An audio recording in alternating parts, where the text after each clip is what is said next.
ನೋಡಿ ನಮ್ಮ ಜಮೀನೊಳಗೆ ಚಿರತೆ ಒಳಗಡೆ ಹೋಗಿದೆ, ಇನ್ನೂ ಒಂದು ಮರಿ ಒಳಗಡೆ ಹೋಗಿತ್ತಂತೆ. ಹಳ್ಳಿಗಳಲ್ಲಿ ಇತ್ತೀಚೆಗೆ ಚಿರತೆ ದಾಳಿಗಳ ಸಂಖ್ಯೆ ಹೆಚ್ಚಾಗ್ತಿದೆ. ಒಂದು ಕಾಲದಲ್ಲಿ ಕಾಡಿನೊಳಗೆ ಮಾತ್ರ ವಾಸವಾಗಿದ್ದ ಚಿರತೆಗಳು ಈಗ ನಾಡಿನ ಬಾಗಿಲು ತಟ್ಟುತ್ತಿರುವುದು ಜನರಲ್ಲಿ ಆತಂಕ ಉಂಟು ಮಾಡಿದೆ.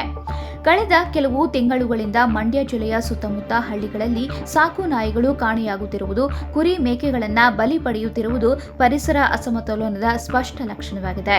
ಈ ಕುರಿತ ಕಂಪ್ಲೀಟ್ ಡೀಟೇಲ್ಸ್ ಇಲ್ಲಿದೆ ನೋಡಿ.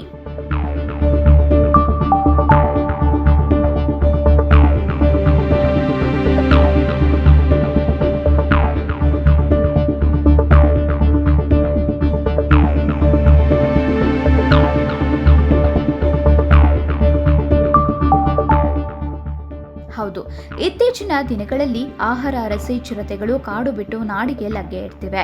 ಅದರಲ್ಲೂ ಚಿರತೆ ದಾಳಿಯ ಪ್ರಕರಣ ಮಂಡ್ಯ ಜಿಲ್ಲೆಯಲ್ಲಿ ಅತಿ ಹೆಚ್ಚಾಗಿ ಕಾಣಸಿಗ್ತಿದ್ದು, ತಜ್ಞರ ಪ್ರಕಾರ ಚಿರತೆ ನಾಡಿಗೆ ಬರುವುದಕ್ಕೆ ಪ್ರಮುಖ ಕಾರಣವೆಂದರೆ ಆಹಾರ ಮತ್ತು ವಾಸಸ್ಥಳದ ಕೊರತೆಯಿಂದ ಅನ್ನೋದು ವ್ಯಕ್ತವಾಗ್ತಿದೆ. ಹಿಂದೆ ಚಿರತೆಗಳು ಅರಣ್ಯ ಪ್ರದೇಶದಲ್ಲಿ ಮೊಲ, ಜಿಂಕೆ, ಕಾಡು ಹಂದಿ ಮುಂತಾದ ಪ್ರಾಣಿಗಳನ್ನ ಬೇಟೆಯಾಡ್ತಿದ್ವು. ಆದರೆ ಇದೀಗ ಈ ಪ್ರಾಣಿಗಳ ಸಂಖ್ಯೆ ಗಣನೀಯವಾಗಿ ಕಡಿಮೆಯಾಗ್ತಿದ್ದು, ಚಿರತೆಗಳು ನಾಡಿಗೆ ಲಗ್ಗೆ ಇಡಲು ಇದುವೇ ಕಾರಣವಾಗಿದೆ ಎನ್ನಲಾಗ್ತಿದೆ. ಇನ್ನು ಬೆಳೆ, ಜಮೀನುಗಳು, ಮನೆ ನಿರ್ಮಾಣ, ರಸ್ತೆ ವಿಸ್ತರಣೆ ಇತ್ಯಾದಿಯಿಂದ ಕಾಡಿನ ವ್ಯಾಪ್ತಿ ಕುಂಠಿತವಾಗಿದೆ. ಅಲ್ಲದೆ ಬೇಸಿಗೆಯ ಸಮಯದಲ್ಲಿ ನೀರಿನ ಕೊರತೆ ಹೆಚ್ಚಾದಾಗ ಚಿರತೆಗಳು ಹಳ್ಳಿಗಳತ್ತ ಮುಖ ಮಾಡುವುದು ಸಹಜವಾಗಿದೆ. ಇದರ ಜೊತೆಗೆ ಕಾವೇರಿ ತೀರದ ಅರಣ್ಯ ಪ್ರದೇಶದಲ್ಲಿ ಮಾನವ ಚಟುವಟಿಕೆ ಹೆಚ್ಚಾದ ಪರಿಣಾಮ ಚಿರತೆಗಳಿಗೆ ಕಾಡಿನಲ್ಲಿ ಸುರಕ್ಷಿತ ವಾಸಸ್ಥಳಗಳು ಕಡಿಮೆಯಾಗಿವೆ. ಇದರಿಂದ ಚಿರತೆಗಳು ಕಾಡು ಬಿಟ್ಟು ನಾಡಿನತ್ತ ಮುಖ ಮಾಡ್ತಿವೆ.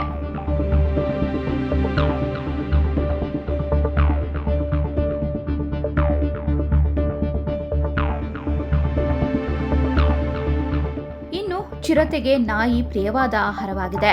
ನಾಯಿಯ ಚಲನೆ, ಶಬ್ದ ಮತ್ತು ವಾಸನೆಯು ಚಿರತೆಯನ್ನ ಆಕರ್ಷಿಸುತ್ತದೆ.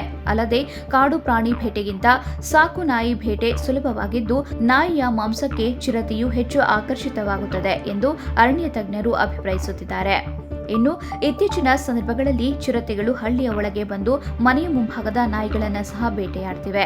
ಇಂತಹ ಘಟನೆಗಳು ಸಿಸಿ ಕ್ಯಾಮೆರಾದಲ್ಲಿ ಸೆರೆಯಾಗ್ತಿದ್ದು, ಇದು ಗ್ರಾಮೀಣ ಭಾಗದ ಜನರಲ್ಲಿ ಆತಂಕಕ್ಕೆ ಕಾರಣವಾಗಿದೆ. ಇನ್ನು ಚಿರತೆ ಸಾಮಾನ್ಯವಾಗಿ ರಾತ್ರಿ ಸಮಯದಲ್ಲಿ ಬೇಟೆಯಾಡಲಿದ್ದು, ಕೃಷಿ ತೋಟಗಳು, ಹೊಲದ ಅಂಚು ಅಥವಾ ನೀರಿನ ಮೂಲಗಳ ಸುತ್ತಮುತ್ತ ಬೇಟೆಗೆ ಬರುತ್ತದೆ.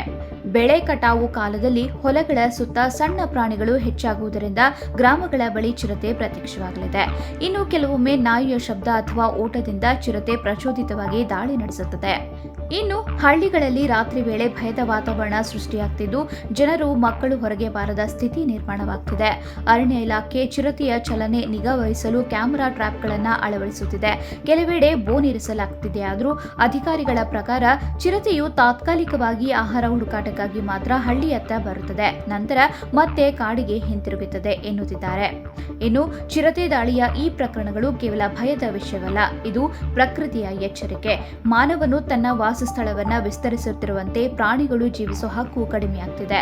ಕಾಡು ನಾಡು ಸಮತೋಲನ ಕಾಪಾಡದೇ ಇದ್ದರೆ ಈ ಉಪಟಳ ಮುಂದಿನ ದಿನಗಳಲ್ಲಿ ಮತ್ತಷ್ಟು ಗಂಭೀರ ಸ್ವರೂಪ ಪಡೆಯುವ ಸಾಧ್ಯತೆ ಇದೆ ಎನ್ನಲಾಗ್ತಿದೆ.